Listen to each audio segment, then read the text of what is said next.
Welcome and thank you for choosing to work with Community Bariatrics Care South Team for your bariatric surgery journey. My name is Nicole Gilliland, and I have been a registered dietitian for 11 years with 10 years of working with medical and surgical weight loss patients. I am one of the two dietitians that you'll be working with throughout our program to prepare for surgery and to continue to work with after surgery. This presentation will go through all the meal plan and behavior changes that you're wanting to work on to prepare yourself for surgery. And you're working on this from now to the point of surgery and continuing to use these tools after surgery to help make your surgery be safe and successful.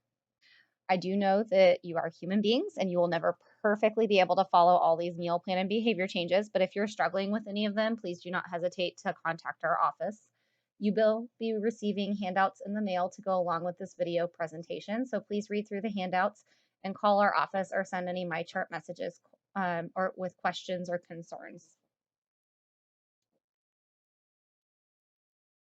Preparing for surgery is helpful because surgery is just a tool. And so you want to try to get used to using the other tools that help the surgery work. So these meal plan and behavior changes will help to resemble how you're going to be meal planning in the lifestyle after surgery to help you use the tool of surgery effectively and get your weight off and prevent weight regain. By following the meal plan, you're also going to reduce what is called glycogen, and these is stored in your liver, which will help to reduce the size of your liver to make it easier on both Dr. Clark and Dr. Yan to do your surgeries and keep the surgeries laparoscopic instead of open. This healthy way of eating will also jumpstart your weight loss with a goal to be at your initial program weight, whatever weight you started off with either of the surgeons with. Ultimate goal is to lose up to 10% of your excess weight for the safety of your surgery. And again, you can get that information from the dietitian of what would be a 10% excess weight loss. Most people also find as you reduce the amount of carbohydrate foods that you have, that you consume smaller portions, you stay full longer, and you have less cravings for those items and are more satisfied and are craving more items that are on your meal plan.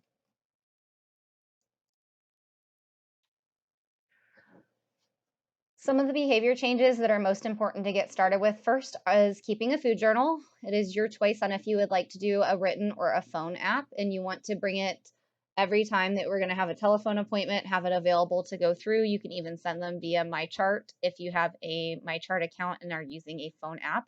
You want to record everything you eat and drink because what you like to eat, what I like to eat, and the next person likes to eat is different. So we want you to record what you like, and then we can teach you how to eat foods on the meal plan that will go along with what you'd be doing after surgery as well. And these also are a helpful tool so that if you do have some possible side effects after surgery, it could be from some specific food or drink that you are eating, and this can help us identify that so you don't have to always go in and get additional testing done, possibly. Next, we want to watch our portions. So when you are plating your food, it does helpful to use smaller plates, smaller bowls, but also you want to use standard measuring cups and spoons. You do not need to use food scales, just standard measuring cups and spoons. And eyeballs are not standardized, neither is a handful or a palm. Your palm and my palm are all different sizes. So you want to break those measuring cups out and start cutting your food into little pieces and measuring into there before you plate so that you know how much you're having. Balanced meal planning involves making sure you have first 3 meals every day. You don't want to skip. Your metabolism is kind of like a car. So if you do not put any fuel in your car in the morning, it is not going to go. Same thing for your metabolism. So same thing happens if you skip a meal in the middle of the day. As we start running out of fuel, you go to empty and it slows things down until you can refuel again. For balanced meals, you want to have low fat protein at each meal. So breakfast, lunch, and dinner. You could also have it as snacks if desired and needed. And then we want to spread fiber throughout the day. Our fiber is going to come from our non-starchy vegetables, the low glycemic index fruit that we'll talk about, and legumes, which is dried soup, beans, and lentils. We're also, with meal planning, trying to avoid items that have added sugars, sweets, high carbohydrate items, and beverages. Some items like bread, rice, and pasta expand and can get stuck in your new small stomach or pouch after surgery, so that's why we're swapping those items out. Other items can slide right through and they don't really fill you up. A lot of the excess ends up getting stored in our fat stores, our natural storage form, or if you do decide to have the Roux-en-Y, it can cause what's called dumping, which you'll learn about later on. And then we also want to be eating less high fat foods and added fats. So that is something that you want to be avoiding, anything that's breaded or fried or has sauce added, like a white sauce or a cheese sauce. We want to also work on mindful eating. So first thing is taking our time to eat. In your stomach, you have stretch receptors, and those stretch receptors take 15 to 20 minutes to send a signal to your brain to say slow down or stop eating. And so that's why we want to try to take 20 to 30 minutes to eat each meal to help give our body that time to receive that signal. We also want to stop eating once we notice we're not hungry anymore. A lot of times we eat till we're overly full. We kind of get that I got to lay down feeling like at Thanksgiving. We want to try to slow down or stop eating before that feeling comes.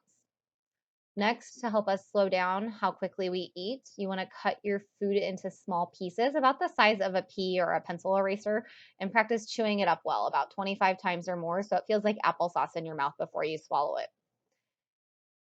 Next, you want to work on planning your meals out for the week. This involves limiting dining out. We want to limit dining out and frozen dinners to 3 meals or less in the week. And when you do dine out, you want to make healthier choices such as baked, grilled, steamed, sauces, condiments, toppings on the side. You'll get more education on that at future as well.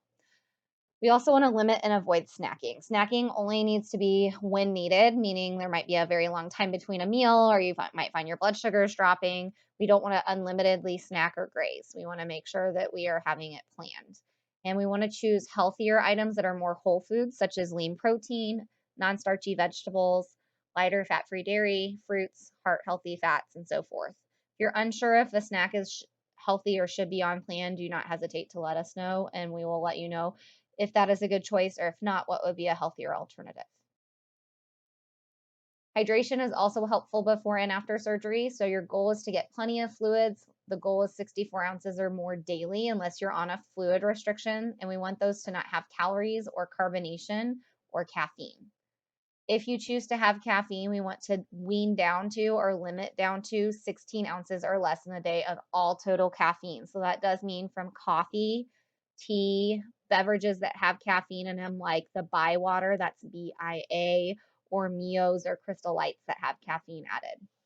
You will need to omit anything carbonated and all carbonation. So no soda, even if it's diet, no sparkling water, seltzer water, Alka-Seltzer. Those bubbles can expand your stomach over time if you keep using them after surgery.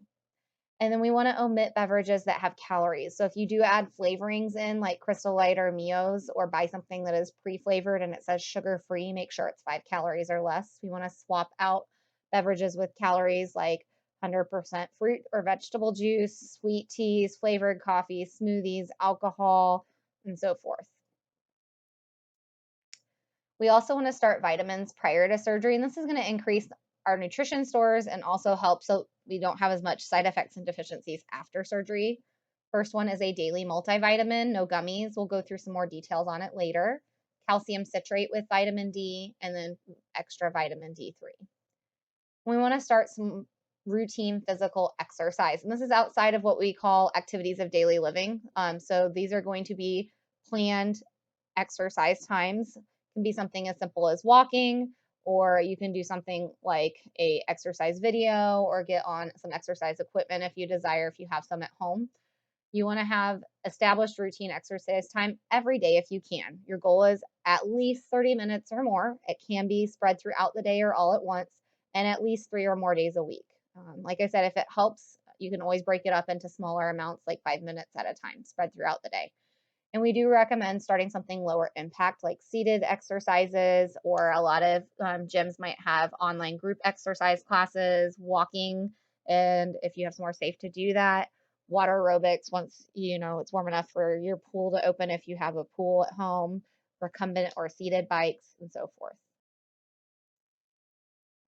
Next is meal planning. So when you are planning balanced meals, we want to be doing higher protein, lower carb, limited fat meal plan. This is how we would eat after surgery in our weight loss phase until you're ready to maintain your weight that you've lost. There are some foods and beverages that you want to avoid or limit. Some of these items are gone for life. Some of them, when you're ready to maintain, we can add them in if they are not a trigger food. and also if they're not something that's going to expand and cause some possible side effects or complications. So first thing, no bread of any kind. I don't care if it's sandwich thin, low carb bread, sprouted grain, whole grain. Bread is not on plan. Neither are other grains like pasta, rice, quinoa, farro, or barley. No tortillas or wraps, even the low carb ones like flat out or extreme wellness. We want to avoid starchy vegetables, so no corn, peas, potatoes, or sweet potatoes of any kind. We are limiting our fruit to a half cup of the fruit daily, and we want to choose low glycemic index fruit. We'll have a list to go through later on. No cereal. I don't care if it's cold kashi goleen or plain bran flakes or hot cereal like steel cut oatmeal that's plain. No popcorn. This does knock out air popped, skinny popped, and even boom chicka pop. No desserts, cookies, cakes, and so forth. No chips, crackers, pretzels. This means no Cheez-Its, no veggie sticks. No sugar-free candies or other diet low-carb desserts. So this does knock out protein, a lot of protein bars or Atkins desserts. I know Atkins even makes M&Ms and frozen desserts. Even the high-protein, low-carb ice creams like Halo Top and Arctic Zero you want to avoid. You can have a dessert alternative, items like sugar-free gelatin, sugar-free pudding, and sugar-free popsicles. No whole milk, 2% or chocolate milk. We want to avoid the yogurts that are regular traditional yogurts or whole milk yogurts, also the ones made with honey or ones that you flip items into. And we also want to be avoiding fried items. This does mean no pork rinds. We want low-fat protein, like I said, at each meal to help you stay full longer, also be less tired and fatigued with watching your portions and your calories. It also helps to maintain more muscle when you're losing weight. So at each meal, your goal is to have 4 to 8 ounces at the meal, and that is measured after it is cooked. That's also equal to a half cup to 1 cup when you're cutting it up and putting it into your measuring cups. You do want to check the label and do low-fat label reading, which we'll go through in a moment, and low-fat cooking as well. We are not doing a regular keto plan. This means we don't want to add a bunch of fats or sauces when we're cooking our meats. The label reading is on the back of the label of any packaged products that is a protein food. There should be more protein grams than total fat grams per serving. There's a few protein foods that we would think of that you really want to limit because they have more carbs in them, and that includes your legumes or dried soup beans like your lentils or black-eyed peas, black beans, refried beans, so forth. At most a half cup as a day, and I would make sure you treat them more as a side. Still have a lean protein at that meal. We do want to avoid any proteins that are high in fat, breaded, or fried. And also nut seeds and nut butters are not a good protein source. We want to think of those more as healthy fats. So lean proteins include things like lean beef, low-fat hard cheeses, cottage cheese and ricotta, eggs, shellfish and fish, game meats, lean pork, poultry as long as there's no skin, deli meats like chicken, turkey, ham, or roast beef, sausage and processed meats, you want to look for like turkey bacon, turkey sausage, or center cut bacon. There are some vegetarian and vegan based products. On the burgers, you'd want to get the ones that are more soy based by Boca Morningstar. And then there is items like tempeh, seitan, and TVP available as well. The other part of a balanced meal is having fiber spread throughout the day, and the bulk of your fiber is going to come from non-starchy veggies. They do give vitamins, minerals along with the fiber and tend to be lower in carb. You can choose if you like them cooked or raw. We will recommend that you try to get used to them cooked if you are someone that only eats them raw, as cooked vegetables is your first vegetable form for a couple of months after surgery. You can purchase them fresh, frozen, or canned. We don't want to be adding a bunch of butters or creams or sauces to them. You want at least 1 serving at least 2 times spread throughout the day. You can have more than that if desired. 1 serving is a half cup after it's cooked. You might notice when you cook your veggies that they shrink, so that's where it's a half cup after it's cooked, or 1 cup raw or before it's cooked. You want to choose the crunchier vegetables, in general, the ones that are not corn, peas, potatoes, or sweet potatoes. And we want to limit the veggies that are a little higher in carb, which would include winter squash, like your acorn or your butternut squash, and your legumes or dried soup beans to at most a half cup in the day if you desire to have them. If you do not like them, you do not have to have them at all. Fruits do have some fiber, but they do have a lot of natural sugar in them, so that's why we want to limit them to at most a half cup total in the day. You can choose to do fresh, frozen, or canned. Make sure you drain the liquid on the canned. 2 tablespoons if you do dried or freeze-dried fruit. Make sure it has less sugar or no sugar added to it when it is dried out. And you want the lower glycemic index fruits. That not only keeps your appetite down, but it will prevent you possibly from having dumping from fruits if you choose to have the ruined line.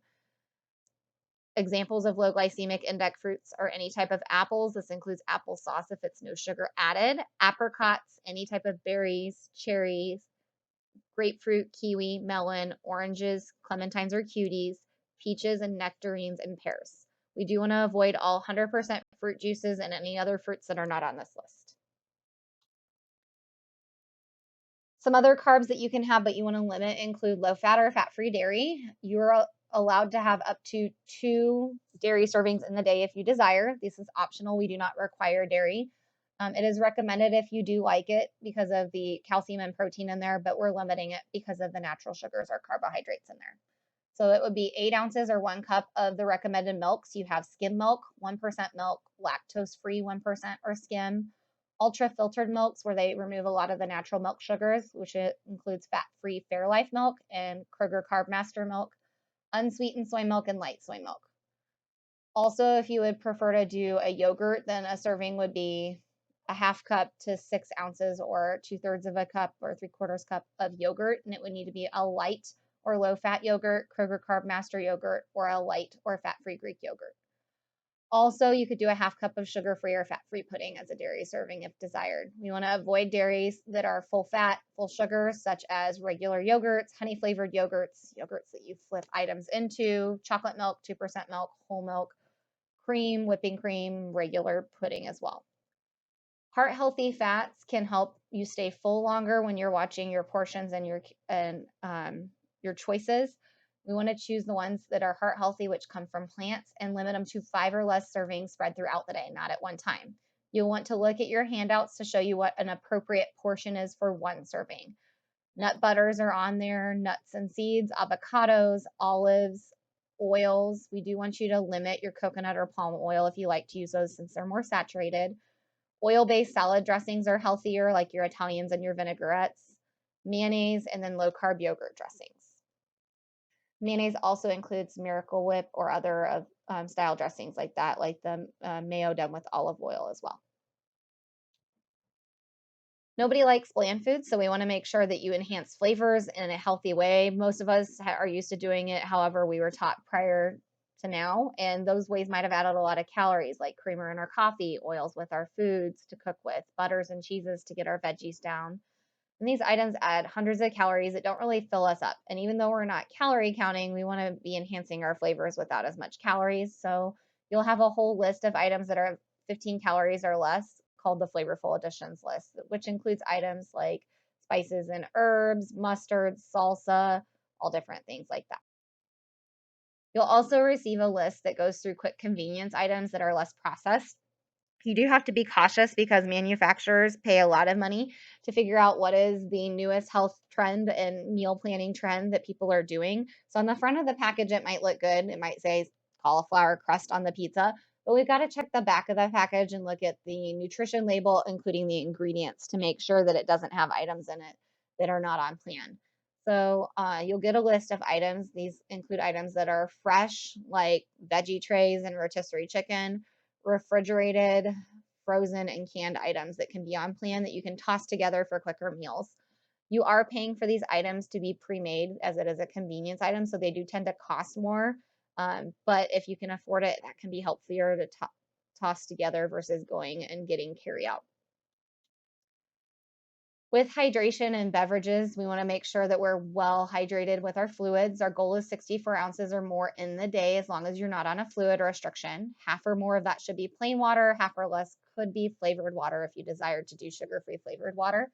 If it does have flavorings, make sure it's non-carbonated, there's no caffeine, and it's low in calories, 5 calories or less per serving.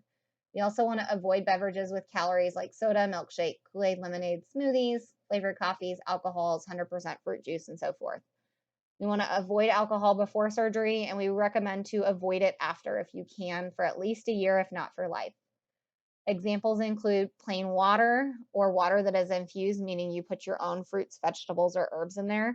You can also buy pre-infused water like hint water, or they make powders of dehydrated fruit that could go in there like true lemon or true citrus, or low-calorie flavorings such as decaf tea, herbal tea, decaf coffee, Crystal Lights, sugar-free Kool-Aid, Powerade Zero, Gatorade Zero, vitamin water zero, and so forth.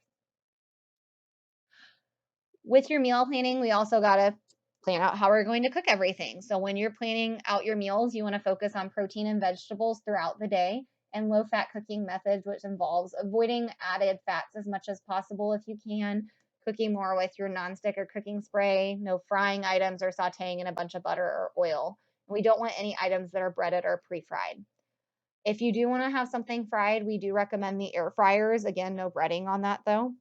Otherwise, there's lots of lower fat ways to cook as well.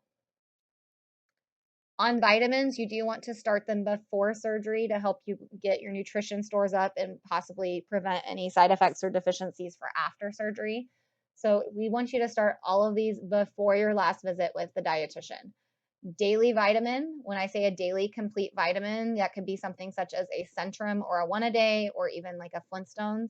Generics are fine, but no gummies. We also don't want to do any beverage vitamin or vitamin patches. Gummies are missing what they need to be complete. That's why they're soft and gummy. And they also have added sugars to them. On calcium, you want to be taking 500 to 600 milligrams of calcium citrate, no other forms, with vitamin D. Vitamin D is like a key to let it in. And you want to take that twice in the day to total 1,000 to 1,200 milligrams. You cannot take it all at once. Your body can only absorb 500 to 600 at one time. Calcium citrate's the only form that you can take after surgery that's best absorbed, so that's the type you want to start taking now. Examples of this over the counter would be like Citracal, and they sell it in either a maximum or a petite version, and you can even get the generic store version as well. Lastly, you need 3,000 IUs of vitamin D3. That's in addition to what's in your multivitamin and in your calcium, unless you get a bariatric brand multivitamin, which you'll get handouts on as well in the mail. On your vitamins, your stomach's going to be made smaller after surgery, so you cannot take them all at once for that reason, because it can get stuck in scar tissue. But also, we can't take it all at once because your body can only absorb so much at one time. And sometimes if you take two things at the same time, your body doesn't know which one to absorb. So on your multivitamin, complete ones tend to have an iron in them, and that needs to be taken 2 hours away from any calcium or dairy. So if you are taking an iron supplement in addition to your multivitamin, because your physician has you on that, it needs to be still taken away from calcium and dairy as well. We recommend taking your multivitamin with iron or any additional iron before bed, so you can make sure it's away from everything. And again, make sure you take your calcium with vitamin D earlier in the day by at least a couple hours. Please make sure that you have your vitamins available for when you talk with the doctor or the dietitian on the phone, so that we can make sure that you're taking them the correct ones and as you're supposed to spread throughout the day, so you absorb them and get your benefits. I mentioned food journaling towards the beginning. This is one of the hardest habits to start, but one of the most helpful habits to have. So please, if you can get on track with those, research shows when you track what you eat, you lose twice as much weight. With the food journals, if we see you in person, we need you to bring them in. Otherwise, by phone, have them available to talk with us. And a lot of times on a lot of the apps, you can download reports and send them to us via MyChart if you have MyChart set up. Be honest, put as much details down. Do not just track only what is on plan. Everything you eat or drink should go in there. Measure everything using measuring cups and spoons. Eyeballs are not accurate, and we don't want to use a food scale. Have them available for every phone call or one-on-one appointment. And food journals are a great way for you to see every day, how well are you doing with following your meal plan, and check off once you get goals completed. And if you look at it and you see, oh, well, I really haven't had vegetables this week, then that helps you to remember, I got to plan that for next time. We recommend that you either purchase your own little notebook or you can do a free phone app. The most popular app and the one that we recommend that's made for surgery patient is called Baritastic. Other apps people use include Spark People, MyFitnessPal, Lose It, and MyPlate. And whatever you use, either written or phone app, you need to make sure that you can easily track your protein grams for each protein food item and the total for the day, along with how much beverages or fluid ounces you're drinking. Exercise is another important behavior change to work on. Exercise will help you not only lose extra weight, an extra 10 to 15%, but it also decreases your surgical risks, helps you recover, and helps you to maintain the weight that you've lost after surgery. We recommend starting something low impact like walking or a recumbent bike or bicycle. Water exercise is very helpful if you have that available. The goal is to start working towards 30 minutes or more spread throughout the day of cardio at least 3 or more days a week. You can do it spread throughout the day in as small increments as 5 minutes at a time and still get the health benefits. Once you get good with cardio, you do want to work on adding in strength training, full body at least 2 days a week. And you don't have to go to the gym for that. I know they're closed, but you can use resistance bands, light hand weights, even items around the house, such as canned goods. This will help to make sure that you save what muscle mass you have and even possibly build more. Do be cautious with exercise that being overweight can be very hard on your joints. So choose something lower impact so that we're not having as much issues with joint pain. Also, make sure you drink plenty of fluid so you don't get overheated, and talk with your doctor or physician before starting any exercise if you've had any known history or issues with cardiovascular or heart disease, have shortness of breath, or chest pain during an exercise session. We get questions a lot about, should I start protein supplements now? We want you to limit using them before surgery because you can get burnt out on them quite easily. We do want you to check the label and don't just buy anything that says it has protein in it. You'll learn more about this at a future class, and there'll be some information on the handouts you're receiving in the mail. We do not use protein supplements as meals after surgery, so you'd only use them as a snack, not as a meal. And at most one time in the day, at most 3 days a week, so you don't get burnt out on them before surgery. We do have additional support available outside of your telephone visits, which include Facebook. If you would like to get on our Facebook, it is a secret group, so you must be invited by one of our staff here to get on. So we would need either your Facebook name or your Facebook email that you get alerts to. We post recipes weekly. We have Zumba Live on there that you can participate in at the time that it's going on, and the videos stay saved on there each week so you can do them at later dates. We also have other live discussions by the dietitian, psychologists, and the physicians that can be watched at the live time or later times, and questions and comments will be answered later on. Thank you for watching our video presentation. Please answer the questions on your message, either your MyChart message or your email regarding this video. And please call us with any questions or concerns. Our phone number is 317-887-7771. You can also send MyChart messages to either the dietitian or the physician, and then they'll get them to the dietitian at any time. Thank you for choosing our program, and we look forward to working with you.